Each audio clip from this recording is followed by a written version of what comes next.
আপনার মতো লোককে 200 জান্নাত দিয়ে দিলে তার সমস্যা নেই।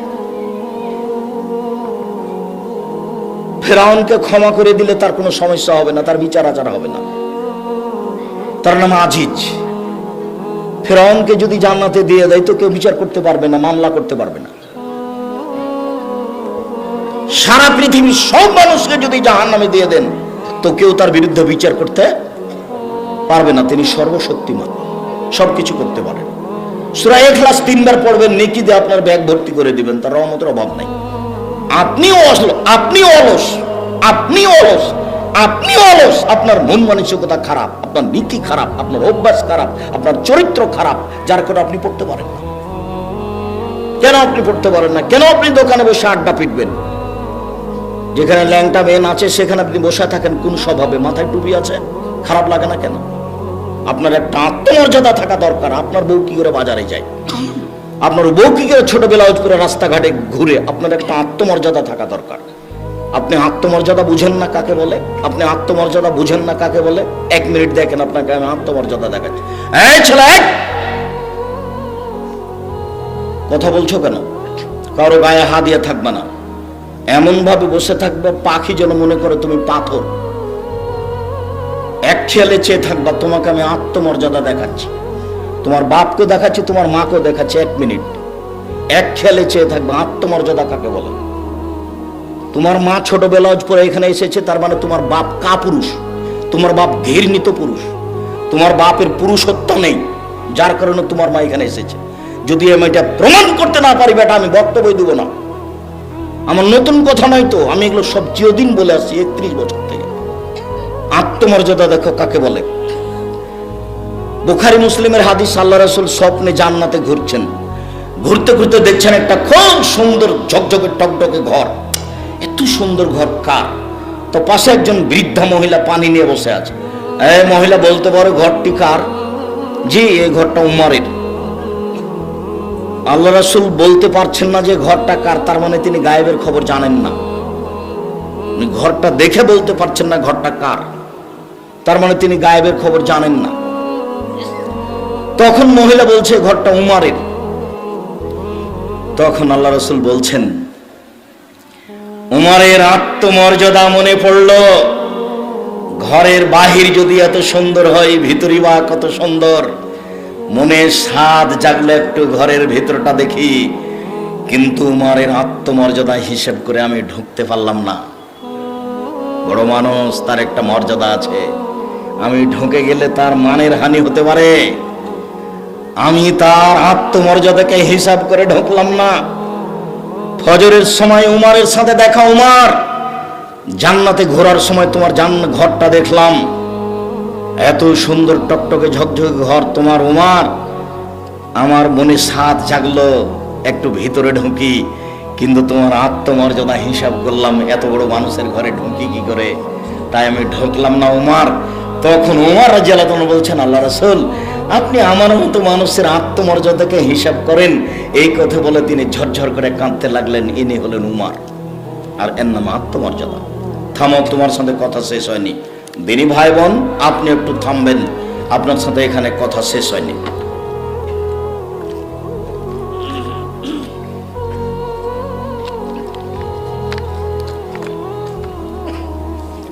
আবু বকর সিদ্দিক রাদিয়াল্লাহু তাআলা আনহার মেয়ে হচ্ছেন আসমা,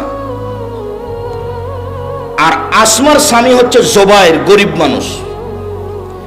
তো আল্লাহ রাসূল তার স্বামীকে একটা জমি জায়গির স্বরূপ খেতে দিয়েছিলেন। সেই জমিতে ছিল খেজুর গাছ। তো আসমা সেই জমিতে যেতেন, খেজুরের বোঝা আটি মাথায় করে নিয়ে আসতেন বাড়িতে। তো একদিন আল্লাহ রাসূল রাস্তায় হেঁটে চলে আসছেন, দেখছেন আসমা একটা খেজুরের আটি বোঝা মাথায় করে আছে। তো আল্লাহ রাসূল বললেন যে আসমা তুমি আসো, উঠে চলে আসো, উঠে এসে উঠো পিছনে। তখন আসমা বলছেন যে আমি আমার স্বামী জুবাইরের আত্মমর্যাদাকে হিসাব করলাম না, আমি আর একজন পুরুষের উটের পিছনে উঠবো। জুবাইরের একটা আত্মমর্যাদা আছে, ও পুরুষ মানুষ, সেটা ও কেমন মনে করবে। আমি লজ্জা করলাম। তো আর আল্লাহ রাসূল আমার কিছু বললেন না, চলে গেলেন। আমি যখন বাড়িতে আসলাম তখন আমি বললাম, জুবাইর আমাকে বলছেন আসমা রাসূলের পিছনে উঠে গেলে আমার আত্মমর্যাদাতে যত বাধা সৃষ্টি হতো, যত আমাকে খারাপ লাগতো, তুমি খেজুরের আঁটি বোঝা মাথায় করে নিয়ে চলে আসছো, এতে আমার আত্মমর্যাদাতে বেশি লাগছে। এটা আমার কাছে বেশি কঠিন যে তুমি একটা বোঝা মাথায় করে নিয়ে চলে আসছো, এটা তুমি আমার বউ, এরপরও আমার আত্মমর্যাদাতে বাধা। বেটা বলো, তোমার মা এখানে ছোট ব্লাউজ পরে বসে আছে, তোমার বাপের আত্মমর্যাদায় বাধে না? বলো তুমি। তোমার বোন এখানে নগ্ন পোশাক এসে বসে আছে, শীতের দিন, ক্লাস 10-এ পড়ে, তাই তোমার বোন মাস্টার ডিগ্রি পাস করেছে, এখানে নগ্ন হয়ে এসে বসে গল্প করছে, আব্দুর রাজ্জাককে ভালোবাসে। এইসব ভালোবাসার কোনো দাম নাই। বলো বেটা, আত্মমর্যাদা কাকে বলে? কই, আমরা তো হাটে বাজারে যাই না, আমাদের বাসা থেকে হাটে বাজারে যাওয়া লাগে না, চলছে তো আমাদের, আমরা তো বেঁচে আছি। আমি কোনোদিন চায়ের স্টলেই বসিনি, 97 সাল থেকে নদাপাড়াতে আছি। চায়ের স্টলের লোকটা জানে আমাকে, কিন্তু লোকটা কোনোদিন আমাকে তো স্টলে দেখেনি। আত্মমর্যাদা আছে। তোমার বাপের একটা আত্মমর্যাদা থাকতে হবে, তোমার মায়ের একটা আত্মমর্যাদা থাকতে হবে। তোমার বাপও হাজি, তোমার দাদাও হাজি, তোমার নানাও হাজি, অথচ তোমার মা ভোটে দাঁড়িয়ে বলছে অমুকের চরিত্র ফুলের মতো পবিত্র। একটা ফালতু মানুষকে বলছে আসেন ভাই চা খেয়ে যান, আসেন ভাই চা খেয়ে যান। তোমার মা বলছে এই কথা। তোমার মা নিচে নামতে নামতে একবারে কত নিচে নেমে গেছে, পায়খানার চেয়ে খারাপ হয়ে গেছে। বলে দিও তোমার মাকে আব্দুর রাজ্জাক বিন ইউসুফের কথা বলে গেছে। আমার আসে যায় না, জামালপুরে বক্তব্য দিতে হবে, এটা আমি জিম্মেদারি নিনি। যদি আমি আমার কথার সত্যায়ন না করতে পারি, আমি জাতির সামনে কথা বলবো না। এটা আজকে আমার নতুন কথা নয়। সম্মানিত দিনী ভাই বোন, আপনাকে আমি খাটো করতে আসিনি, আপনাকে আমি অনেক ভালোবাসি। সম্মানিত দিনী ভাই বোন, আপনাকে আমি খাটো করতে আসিনি, আপনাকে আমি অনেক ভালোবাসি। আমি আপনার অনেক কাছের মানুষ, আমি আপনার দিনী ভাই। এই কথা বলে আপনাকে আমি পরকালমুখী করতে চেয়েছি। এই দুনিয়ার 5 পয়সা দাম নাই। কালকে ছিল 40 বছর বয়স, আজকে দেখছেন 60 বছর বয়স। কখন যে বয়স পার হয়ে গেল, দেখতে দেখতে দাড়ি পেকে গেল, তার মানে কয়দিন পরে কবর। তাহলে কি করলাম জীবনে, কি করেছি? জবাব দেওয়ার জন্য প্রস্তুত থাকতে হবে, কোনো পথ নাই। আর পরিস্থিতি এত কঠিন, পরিস্থিতি এত জটিল, আপনাকে আমি কি দিয়ে বুঝাই? পরিস্থিতি কত জটিল, পরিস্থিতি কত কঠিন। বিবেক বুদ্ধি থাকবে না। বিচার যখন শুরু করবেন তখন তিনি বলবেন আল ইয়াউমা লা তামলিকু নাফসুন লিনাফসিন শাইআন ওয়াল আমরু ইয়াউমাইযিন লিল্লাহ। আজ কোন মানুষের কোনো উপকার করতে পারবে না, একাচ্ছত্র মালিকানা আমার হাতে। তারপরে তিনি বলবেন আইনাল জাব্বার আইনাল মুতাকাব্বির, স্বৈরাচারী, স্বেচ্ছাচারী, অহংকারী, বদমেজাজেরা কোথায়? আনা মালিকুল আমলাক, আমি হচ্ছি রাজাধিরাজ।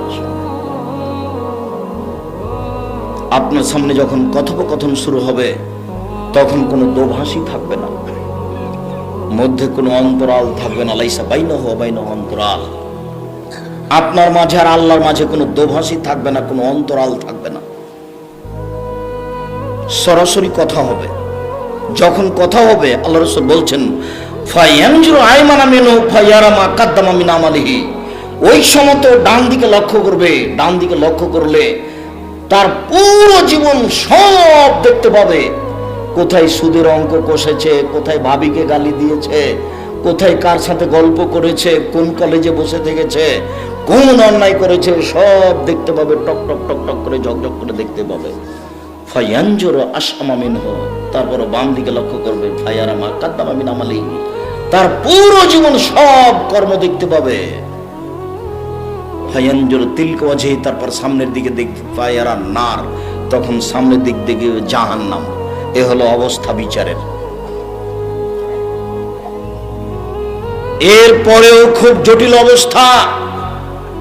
আল্লাহ তাআলা বলছেন আল ইয়াউমা নাখতিমু, আজ আমি তাদের মুখমণ্ডল বন্ধ করে দিয়েছি। হাত কথা বলবে, মুখে কথা চলবে না। পায়ে বলবে হাত তুমি ঠিক বলেছ। হাত যদি আপনার বিরুদ্ধে কথা বলে তাহলে আপনাকে কেমন লাগবে? পা যদি বলে আপনার বিরুদ্ধে যে তুমি ঠিক বলেছ, তাহলে সব কষ্ট পাবে শুধু আপনার আত্মা। হাত আপনারই অঙ্গ, কিন্তু আপনার বিরুদ্ধে বলবে, এ কথা আল্লাহ বলছেন।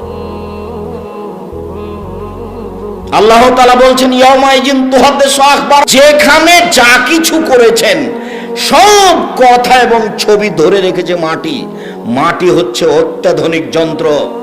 আল্লাহর নবী বলছেন ফাত্তাকুদ দুনিয়া ওয়াত্তাকুন নিসা, পৃথিবীর মানুষ দুনিয়া থেকে বেঁচে থাকো, মহিলা থেকে বেঁচে থাকো।